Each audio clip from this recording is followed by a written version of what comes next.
Welcome to TWC Meets the Artist, a series of in-conversations with local artists. I'm Danielle Ashak, CEO of the Women's Club.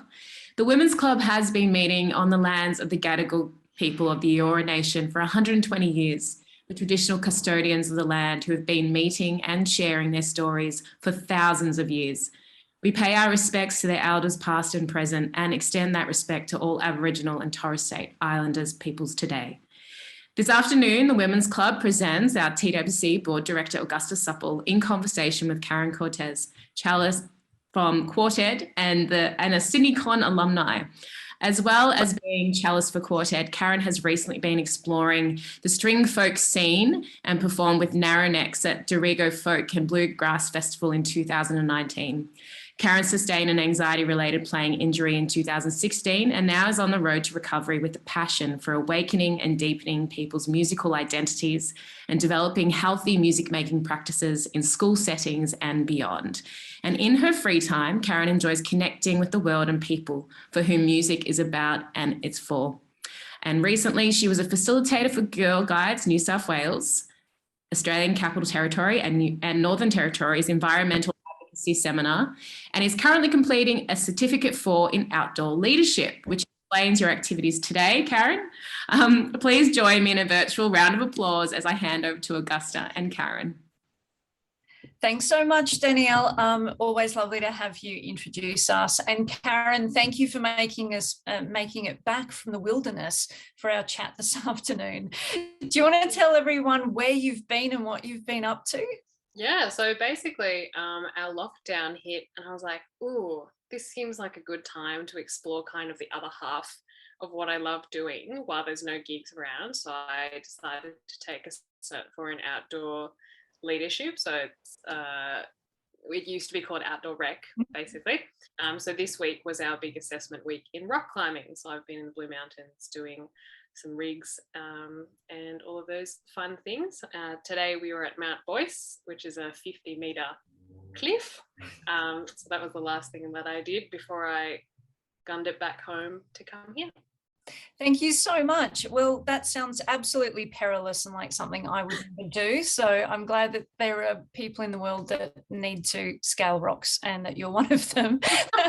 So last time I think I saw you in person, it was actually at the Women's Club where Quart-Ed played for us as a part of our evening soiree series for women in music. That was your first time coming to the club, I think. Yes, it was. It was very fancy. It was very fancy. Well, it still is very fancy. It was wonderful to have you there. I'm just wondering, when you were sort of preparing for that particular concert, what were some of the sort of things that you were considering as far as? Well, one of the things that was really instilled in us at the con, where all four of us in Quart-Ed were trained, was this kind of concept of pluralism, which is about presenting in our classrooms music that is important to and represents people in front of us, right? So some of the like obvious ones would be like multicultural music. K-pop is big now, and there's a lot of Asian students in Australian classrooms. There's a lot of women, there's a lot of girls in Australian classrooms, but there's not a lot of study of women's music. So we were so excited when the Women's Club were like, hey, can you do this thing? And we were like, oh, this is the perfect time. So we got out all of the things that we could find that were written by women. So that was like really exciting for us, that we've now got like a portfolio of those things that we can take around. Well, yeah, it was an honor. Well, it's certainly so much fun to have you along, and all of the sort of style that Quart-Ed sort of offers is this really sort of engaging and interactive style of performing, which has a sort of educational but sort of participatory tone to it as well. I'm wondering if you can tell us a little bit about you, your background. Where did this all come from? Do you have a family that are all musicians? How did you end up to where you are at the moment?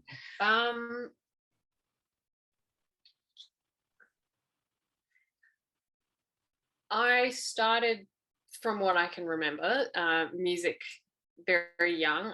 Apparently, I was just like, I want to play the piano. And my parents were like, okay, let's do that. So I started my journey quite young on the piano. I felt pretty lucky to start in a group environment, because piano can often be quite a solitary instrument. So I really got to enjoy playing with people from the start. And it was kind of,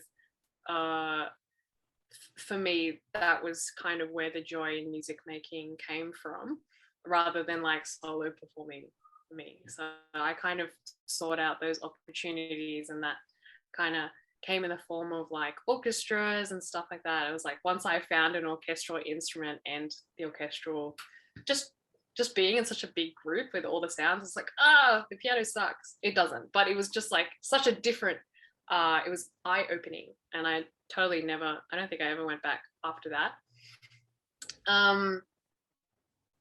So when I was in high school, I joined all of the ensembles. I picked up the flute, I picked up the saxophone, so I could join every morning ensemble. I was late to all of them, but my band director could not get angry at me, because then she'd lose me in all of them.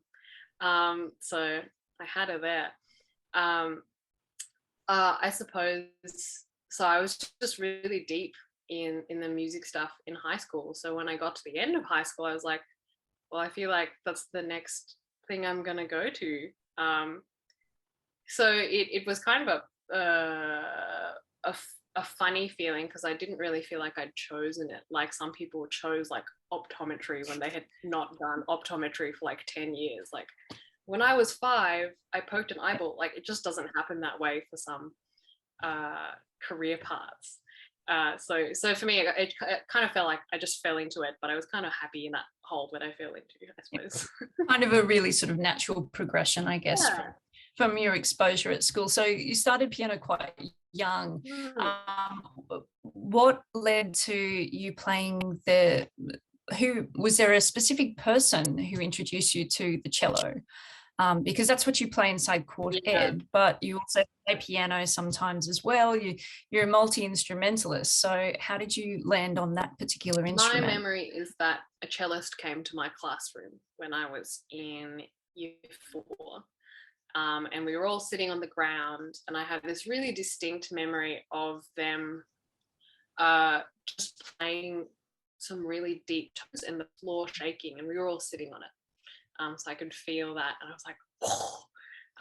I don't think I actually got to learn the cello for a year or so. I think because that person who played decided that they weren't going to teach at my school, so we had to wait a little while. But that was the moment I first met the cello, and I was like really enthralled by it. And it's kind of interesting that you now do that now for others. I love doing that activity with kids. It's so great seeing them. It works so well on like the assembly halls, because they've got those big wooden floors. Get all the kids to like put their hands on the floor, and it's so fun to see their faces. They're like, I don't think they really believe me when I say you can feel the cello through the floor until it happens. So it's kind of fun to watch. So growing up, I guess, was there always classical music in the house? I feel like you'd have to ask my mum. Well, my parents don't play classical instruments. I think they learnt instruments as children, but my memories of music making is not with them. Probably there was Western tonality everywhere. I don't know how to explain that. Filipino people are very into karaoke and just singing generally, so I feel like there was a lot of music of that style, just kind of like poppy sort of stuff that floated around the house. But yeah, we weren't like, I don't know, like those families that all got together on Sunday and played songs together. That wasn't really my upbringing.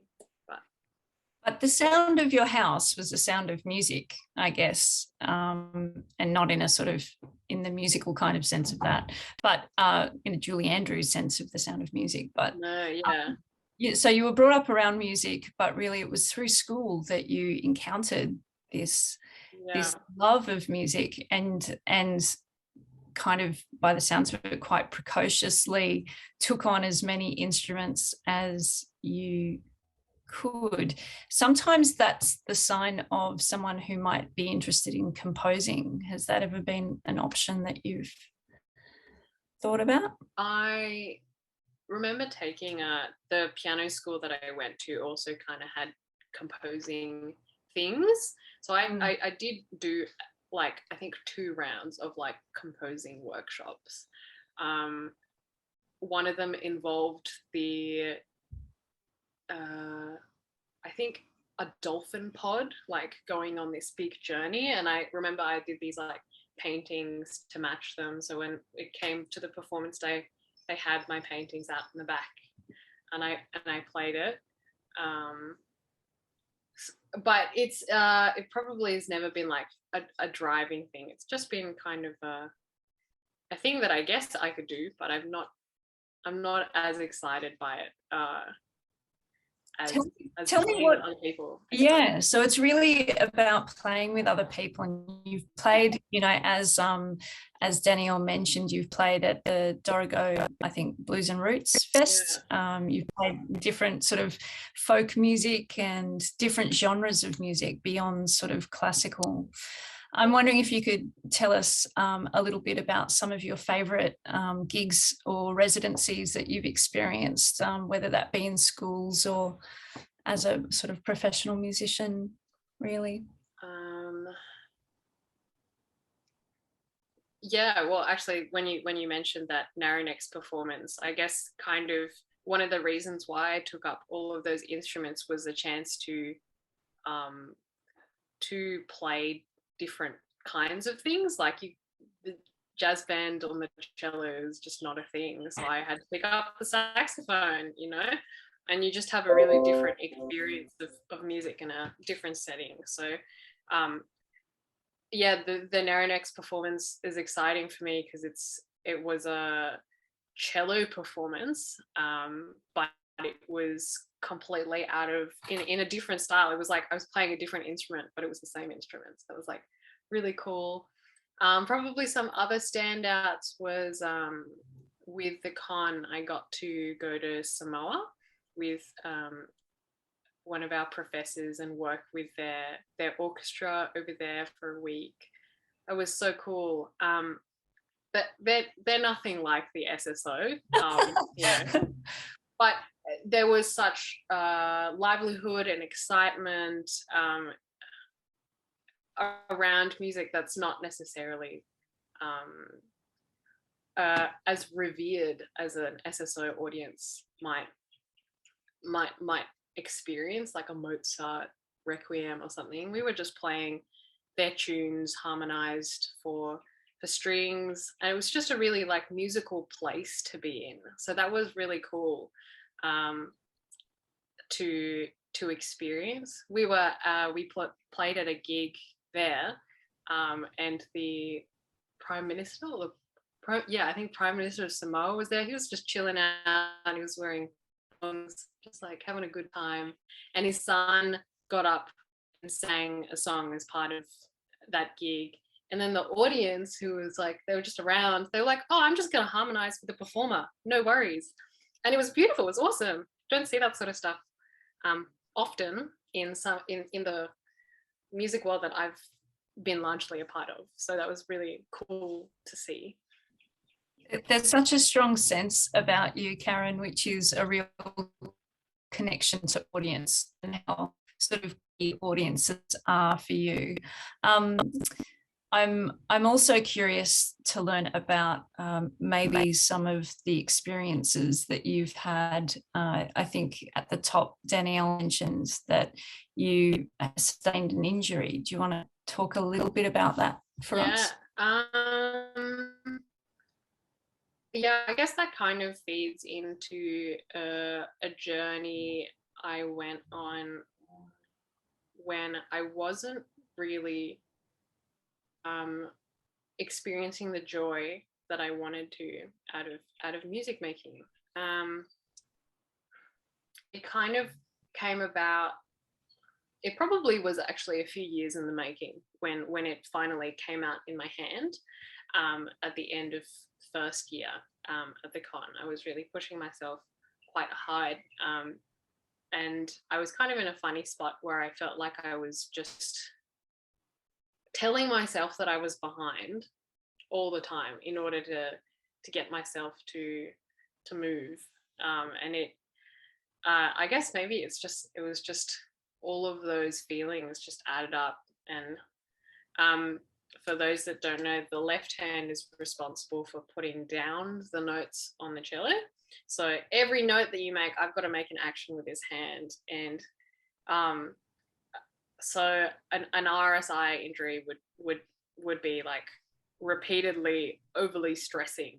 It's kind of like, instead of typing, if you just like punched every letter instead, like, yeah, you would definitely have sore arms. It was really tricky for me because I wanted to keep playing and wanted to keep improving, but it was hurting me at the same time. So it was really tricky to navigate. I decided to push through the second year with lessons and with orchestra and stuff, and just kind of self-manage, which I realize now was mostly just hiding the injury and pretending that I was fine, which only exacerbates the anxiety, because now you're hiding the fact that you're in pain as well as being in pain, and not being sure that you're going to be okay for the concert tomorrow or like whatever. So my third year, I was like, nope, I have to actually say no. I have to say no. When people ask me, are you free for this gig? I just have to say no. Third year was the year of no, which was really different to my, especially like we talked about in high school, where I was just like, yes, I want to do all the things. So I really had to take a step back to get that under control. And then and we talked about how when I started my degree at the con, it kind of it was something I fell into a little bit. So that wasn't really a yes either. So after third year, after year of the no, I got to think about consciously saying yes about things. So I guess that's kind of where we're at, and just moving forward there. It's a really powerful thing. I think someone said to me once that the most powerful word an artist has in their vocabulary is the word no. That's interesting. Because it sort of is quite empowering, but it's also, there's a little bit of a fear-inducing element there. When you say yes now, Karen, what are you saying yes to? What makes you say yes? Sometimes it's just needing money. I like knowing about the gig that I'm doing. I think that's probably most important to me. Having a purposeful gig, not that music has to be like intentional and purposeful all the time, but I think that's typically my priority. Like, what's this for is usually what I'll ask. And then usually before or after I say yes, depending on kind of like how long the rehearsals are and things like that, I might say, just so you know, I have had an injury in the past, and sometimes I'll just manage it XYZ, or I'll just stop playing, but I'm still playing in my head or whatever. That was kind of part of my year of the yes in fourth year, was just trusting that people would not be awful about it. So I guess that's part of my yes process now, is making sure that I can handle it, and if necessary, like disclosing that I have trouble playing all the time. Is there an element, do you think, maybe it's a competitive element that happens? Do you think that there's a sort of sense of competition that happens within music in particular, where there's that compulsion to always be a performer and be on and pushing yourself all the time and being visible and all of those sorts of feelings? Yeah, I definitely felt that in first and second year, because that was kind of the advice that circled around at the con, or the people at the con. Kind of like, you just have to say yes so that you get the next gig after that. So it's like, take all these menial tasks that mean nothing to you and are a bit bleh, and then eventually you'll be asked to do something really cool because you've said yes to all those things. And I really felt that when I said no, when I did my year of the no, I fell away really quickly. Like, all of the gig requests and things just dropped out. I just stopped existing for a long time. And even now I feel like I'm only just kind of returning to being on people's lists of like, oh, you should ask Karen, she's a cellist. So it is true. But I guess it's like finding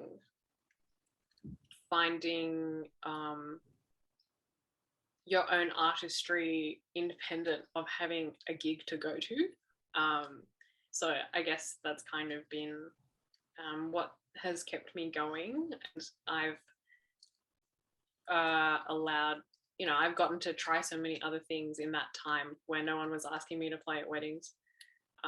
Yeah, you got a break from Pachelbel's canon for a little bit, and absolutely, a little bit of a breath there. I'm curious about this in the context that we've all just really experienced together, the great sort of collective confinement, I suppose, that we've experienced, as particularly for musicians. And I'm sort of thinking a little bit about the balance between opportunity and self-care, but also being super public, but needing that private time to heal.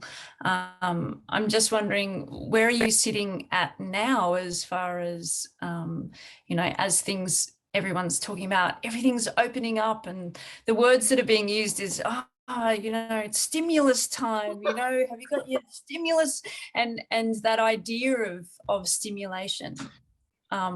Where's this whole opportunity sitting with you at the moment?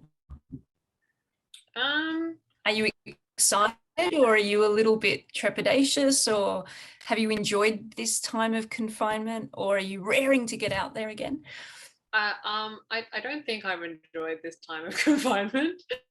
But I don't have like a game plan on the cello really at the moment. I'm just kind of, I feel like I'm just on the sidelines observing like what's gonna come past, what opportunities will exist. I feel like having the outdoor leadership cert gives me another way of earning that takes the pressure off the artistry in my life, so I can kind of choose to pursue it in any level that I would like. I think I definitely want to find an orchestra. I love Quart-Ed, but we're only strings. There's so many more exciting sounds as well. So I'm excited to find an opportunity to do that. I don't really know in what capacity. So I'm excited to see like what happens, but I personally am not making anything happen myself.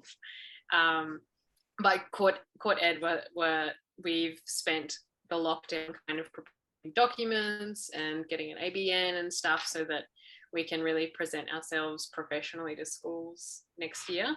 So if any of you watching are school teachers, you should hit us up. Because we've been so looking forward to officially launching school programs.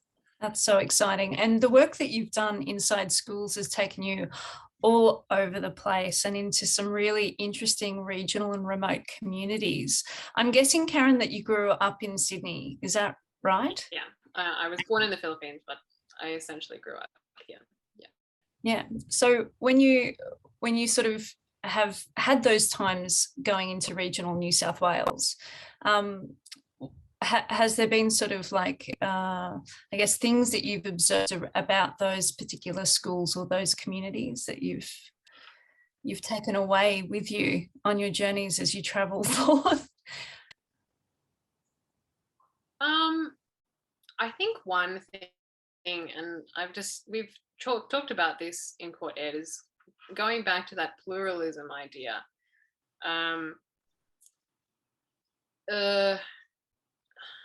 Sometimes, how do I say this? There's this idea that string instruments can be kind of the hallmark of really like traditional, super classical, conservative music styles. And that it's like not the most engaging or approachable instrument for students, because, you know, they don't grow up listening to string quartets. They listen to the Wiggles or like whatever. So it's always like a pleasant surprise to see how excited they are to see our instruments and hear them. That's really cool. Probably my only funny, interesting anecdote from those tours is that we like kind of showing off the sorts of sounds, not necessarily musical sounds, that our instruments can make. And I've got a cello right here. So show us what you've got. So I just remembered we were out probably in like a farmy area. I wouldn't be able to tell you which tour now, but we were showing off what we were like, oh, you can make seagull sounds. Right. And the cello can make a really low sound and sound like a cow. Right. And just the funniest thing was we do that for the kids in the city, and they're like, oh my God, it does sound like a cow. But these farm kids are like, that doesn't sound like a cow. And they told us that it sounded like a boat. Which we just thought was really funny, because they probably haven't heard a boat, and the kids in the city probably haven't heard a cow. So I just thought that was funny. That's charming. What a charming story. The worst question I think any artist can ever be asked is my last question, and it's just in the nick of time because the wonderful Danielle has appeared before us. And the worst question is, really, Karen, what's next for you? Or you can answer, if I gave you $2 million for the next year to do whatever you wanted to do with that money, as long as it was for a creative output, what would you want to do or experience artistically? I'm going to answer the first one because $2 million sounds scarier. I think I'd probably want to hone my celloing a little bit more. There is more to be learned, so I'm looking forward to that.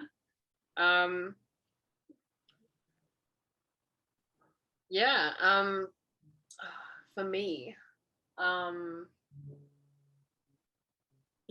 would say it's more kind of working on the craft of the celloing. I feel like my uni experience was so full and so awesome, but I did have to step away from the instrument in order to survive. So I would like to properly kind of learn a little bit more about it, and do that. I don't really know in what capacity. I've really loved chatting with you, Karen. I've seen you play so many times. I've really taken away so many things from our chat today about finding balance between the sort of professional pressure of things and also finding joy in community and with young people, and also really honouring that sense of curiosity and playfulness. Thanks so much for chatting with me today. Yeah, pleasure. I'll pass back to Danielle now just to close us off. I concur with Augusta. Thanks so much, Karen, for joining us this afternoon at the Virtual Women's Club. We look forward to seeing you soon back at the club playing with Quart-Ed.